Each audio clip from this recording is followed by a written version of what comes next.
लोकसभा चुनाव के लिए बिहार एनडीए में सीटों का बंटवारा हो गया है। बीजेपी के हिस्से 17 सीट आई तो जेडीयू 16 सीटों पर चुनाव लड़ेगी। चिराग पासवान की एलजेपीआर को 5 सीट मिली है तो हिंदुस्तानी आवाम मोर्चा और उपेंद्र कुशवाहा की पार्टी राष्ट्रीय लोक मोर्चा के हिस्से एक एक सीट आई है। ग्राफिक्स के माध्यम से आपको दिखाते हैं किस पार्टी के खाते में कौन सी सीट गई है।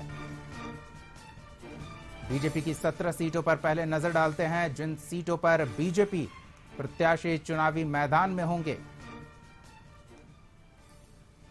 अररिया से बीजेपी, औरंगाबाद, बेगूसराय, बक्सर, दरभंगा, मधुबनी, महाराजगंज, मुजफ्फरपुर, नवादा, पश्चिमी चंपारण, पाटलिपुत्र, पटना साहिब, पूर्वी चंपारण, सारण, सासाराम, उजियारपुर। तो ये 17 सीटें बीजेपी के खाते में गई है। बिहार बीजेपी प्रभारी विनोद तावड़े ने दिल्ली में सहयोगियों के साथ प्रेस कॉन्फ्रेंस किया। अन्य सहयोगियों को क्या कुछ मिला है और बीजेपी के हिस्से क्या कुछ आया है, इसकी पूरी जानकारी उन्होंने साझा की। सुनाते हैं आपको क्या कहा विनोद तावड़े ने प्रेस कॉन्फ्रेंस के दौरान। भारतीय जनता पार्टी 17 सीटें एनडीए के साथ लड़ेगी। जनता दल यूनाइटेड 16 सीटों पर एनडीए के साथ लड़ेगी। लोक जनशक्ति पार्टी 5 सीटों पर, हिंदुस्तानी अवाम मोर्चा 1 सीट पर और राष्ट्रीय लोक मोर्चा 1 सीट पर, ऐसे सीटों का बंटवारा हमने आपस में कर लिया है। इसमें भारतीय जनता पार्टी पश्चिम चंपारण, पूर्वी चंपारण, औरंगाबाद, मधुबनी, अररिया, दरभंगा, मुजफ्फरपुर, महाराजगंज, सारण, उजियारपुर, बेगूसराय, नवादा, पटना साहिब, पाटलिपुत्र, आरा, बक्सर और सासाराम 17 सीटें। जनता दल यूनाइटेड वाल्मीकि नगर, सीतामढ़ी, झंझारपुर, सुपौल, किशनगंज, कटिहार, पूर्णिया, मधेपुरा, गोपालगंज, सिवान, भागलपुर, बांका, मुंगेर, नालंदा, जहानाबाद और शिवहर। लोक जनशक्ति पार्टी वैशाली, हाजीपुर, समस्तीपुर, खगड़िया और जमुई। हिंदुस्तानी अवाम मोर्चा गया और राष्ट्रीय लोक मोर्चा काराकाट, ऐसे 40 सीटों पर एनडीए बिहार में मजबूती से आने वाले चुनाव लड़ेंगे। प्रेस कॉन्फ्रेंस के दौरान बिहार बीजेपी प्रदेश अध्यक्ष डिप्टी सीएम सम्राट चौधरी ने क्या कहा वो भी सुनाते हैं। ये नामों का अनाउंसमेंट कब तक करेंगे? यथाशीघ्र जल्दी से जल्दी सभी पार्टियां अपने नाम फाइनल कर रही है, जल्दी 1 सप्ताह के अंदर हो जाएगी। सर, आपने कहा कि अभी 2 पार्टियां बढ़ी हैं लेकिन एक पार्टी आपसे छूट गई, उसको कैसे मैनेज करेंगे? सबसे वार्ता चल रही है, क्या उम्मीद है कर रहे हैं आप? जल्दी ही होगा। कितनी उम्मीद? 40 की 40।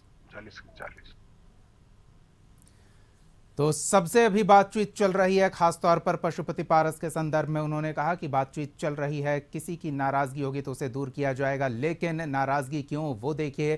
दरअसल एलजेपीआर यानी कि चिराग पासवान को 5 सीटें मिल गई है। हाजीपुर, समस्तीपुर, खगड़िया, जमुई,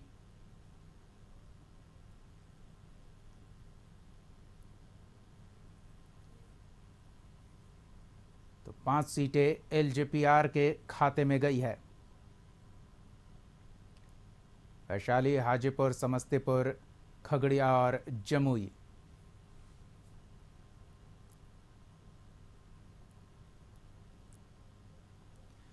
चलिए तो सीधे सहयोगी आशुतोष का रुख करते हैं और उनसे जानते हैं किस तरह की प्रतिक्रिया आ रही है। सीटों का बंटवारा फाइनल हो गया, आशुतोष? नहीं, बिल्कुल। और जब ललन सिंह से, जो पूर्व राष्ट्रीय अध्यक्ष हैं जेडीयू के, उनसे जब पूछा गया कि 16 सीटें जेडीयू को मिली हैं, तो उन्होंने साफ तौर पर कहा कि आने वाले समय में देखना होगा कि कौन सीट पर कौन सा उम्मीदवार होगा, कौन सा कैंडिडेट होगा।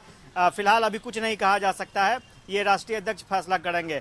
तो स्वाभाविक तौर पर एक डिप्लोमेटिक स्टेटमेंट जरूर था ललन सिंह का, लेकिन जब हमने उमेश कुशवाहा से पूछा कि आपको 1 सीटें कब मिल रही हैं, तो उनका कहना था कि 1 सीटों का सवाल नहीं है, सवाल 40 सीटों का है और 40 सीटों पर हम चुनाव जो है जीतेंगे, एनडीए जीतेगी। और काफ़ी उत्साहित उमेश कुशवाहा नजर आए। लेकिन अभी जो सूचना मिल रही थी, जैसे कि सीटों के अदला बदली की चर्चा बहुत हो रही थी।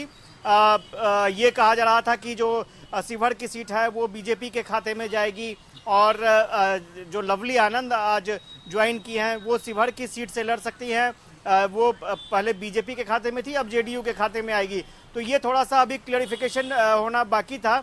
और चूंकि हमने लवली आनंद से भी पूछा तो उनका साफ तौर पर कहना था कि पार्टी जो कहेगी हम लोग उसे फॉलो करेंगे। तो स्वाभाविक तौर पर जो एक लंबे समय से इंतजार चल रहा था कि सीट शेयरिंग होगी, कौन से सीट किसके खाते में जाएगी, ये प्रक्रिया जो है वो अब शुरू हो चुकी है। एनडीए की तरफ से इस बात की घोषणा हो चुकी है। अब नज़र जो है वो महागठबंधन की तरफ है, क्योंकि जो जानकारी मिल रही है महागठबंधन में भी ऑलमोस्ट सब चीज़ फाइनल हो चुका है। सिर्फ इंतज़ार एनडीए के अनाउंसमेंट का हो रहा था और मुझे लगता है कि आज ही अनाउंसमेंट होना था, लेकिन अब कल अनाउंसमेंट महागठबंधन की तरफ से सीट शेयरिंग को लेकर के की जा सकती है। जी बिल्कुल है, तो दोनों तरफ स्थिति स्पष्ट हो चुकी है। अब मुकाबला मैदान में देखने को मिलेगा, आशुतोष? स्वाभाविक तौर पर अब मैदान में जाने का वक्त आ चुका है, सीट शेयरिंग हो चुकी है। लेकिन एक सबसे बड़ा पहलू है कि उम्मीदवार कौन से दल कौन सा उम्मीदवार उतारेंगे, ये सबसे बड़ा पहलू है। लेकिन जो पिछले बार का ट्रेंड रहा है वो ट्रेंड ये रहा है कि फेज वाइज उम्मीदवारों के नामों की घोषणा होती रही है, क्योंकि आमतौर पर जो एक दूसरे के प्रतिद्वंदी दल है वो कैंडिडेट देखकर कैंडिडेट उतारना पसंद करते हैं और ये परंपरा हाल फिलहाल में शुरू हुई है। एक बारगी सभी उम्मीदवारों के नामों की घोषणा नहीं की जाती है। तो ये एक बड़ी चुनौती जरूर होगी दलों के लिए भी और जो कैंडिडेट होंगे उनके लिए भी, क्योंकि हो सकता है कैंडिडेट को कम समय मिले, नामों की घोषणा फेज वाइज हो, ये जानकारी मिल रही है। तो देखना दिलचस्प होगा कि किस तरह से नामों की घोषणा होगी। वैसे महागठबंधन की तरफ से ये साफ तौर पर कह दिया गया है कि वो एनडीए के उम्मीदवारों को देखेंगे और उससे ज्यादा मजबूत पहलवान वो उतारेंगे। तो ये आरजेडी की तरफ से स्टेटमेंट आया था। आरजेडी इसी हिसाब से पैटर्न से चल रही है, मुझे लगता है कि एनडीए के उम्मीदवारों को देख करके ही महागठबंधन के उम्मीदवार उतारे जाएंगे, क्योंकि सबसे पहले सीट शेयरिंग की घोषणा एनडीए ने की है। अब इंडिया गठबंधन या फिर कहें महागठबंधन की तरफ से भी सीट शेयरिंग की घोषणा होगी, और यही परंपरा मुझे लगता है कि उम्मीदवारों के चयन को लेकर के भी अपनाई जाएगी। चलिए, बने रहिए हमारे साथ आशुतोष। एक बार न्यूज़ रूम का रुख करते हैं। संपादक अशोक मिश्रा हमारे साथ जुड़ रहे हैं। तो सीटों के बंटवारे पर जो तालमेल स्थापित हुआ है एनडीए खेमे में, उसे समझने का प्रयास करते हैं। जी अशोक जी। बिल्कुल, देखिए दीपक, जिस तरह से सीटों का बंटवारा हुआ है उसमें अगर आप आकलन करेंगे तो गठबंधन के यानी कि एनडीए गठबंधन के जो भी दल हैं सबों ने कुछ न कुछ खोया है और कुछ न कुछ पाया है। अगर आप इसकी गहन समीक्षा करेंगे तो कोई भी दल यह नहीं कह सकता है कि हम ऊपर हैं और हमारा सहयोगी नीचे है। बीजेपी ने पिछले दफे 17 सीटों पर अपनी उम्मीदवारी दी थी। बीजेपी 17 की 17 सीटों पर विजयी हुई, यानी कि 100% उसे विजय हासिल हुई।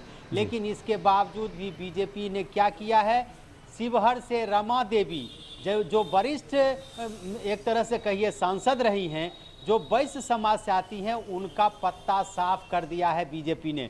यानी कि बीजेपी ने अपने एक जीते हुए सांसद की सीट जदयू के हवाले कर दी है।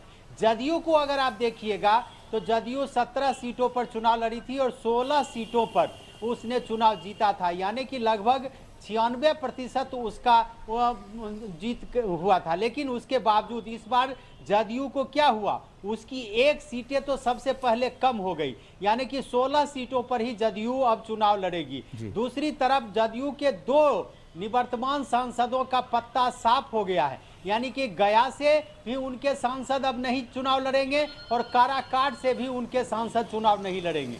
अगर लोजपा रामविलास की बात करें तो स्वर्गीय रामविलास पासवान के नेतृत्व में ही 2019 का लोकसभा चुनाव लड़ा गया था।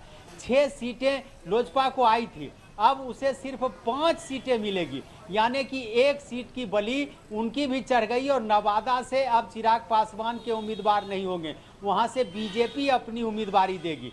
अगर आप हम की बात करें तो 2019 में हम बीजेपी के साथ थी और हमने 3 सीटों पर चुनाव लड़ा था। इस बार जीतन राम मांझी को सिर्फ 1 सीट पर ही संतोष करना पड़ रहा है। उपेंद्र कुशवाहा जी की बात करें तो 2019 में वो 5 सीटों पर चुनाव लड़े थे, लेकिन इस बार उन्हें सिर्फ 1 सीट पर संतोष करना पड़ रहा है। तो आप अगर देखेंगे बारीकी से इन चीज़ों को तो गठबंधन की एकता को मजबूत करने के लिए, उसको बरकरार रखने के लिए, 40 की 40 सीटों पर कामयाबी हासिल करने के लिए सभी घटक दलों ने अपने अपने स्वार्थ को एक तरह से कहिए कि अलग करके इस गठबंधन को किया है। आप कह सकते हैं कि पशुपति कुमार पारस को किनारा लगा दिया गया, लेकिन अभी भी आप यह समझिए कि बीजेपी बड़ी पार्टी है और नवादा सीट जो बीजेपी के खाते में गई है, वो तो वैसी परिस्थिति में बीजेपी कोशिश करेगी कि अंततः पशुपति कुमार पारस को साथ लिया जाए। लेकिन सवाल यह उठ रहा है कि क्या पशुपति कुमार पारस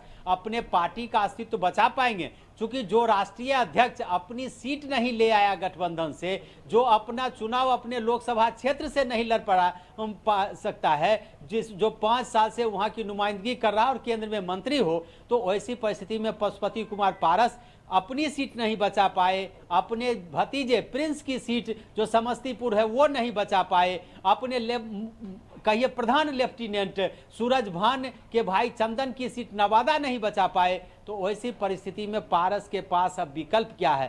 पारस के पास 2 ही विकल्प है अपनी पार्टी को बचाने के लिए, या तो महागठबंधन में शामिल हो या फिर अलग रह करके वो चुनाव लड़े और चिराग पासवान को हराएं। लेकिन सबसे बड़ा सवाल यह है कि आखिर मोदी लहर में क्या इतना बड़ा रिस्क लिया जा सकता है?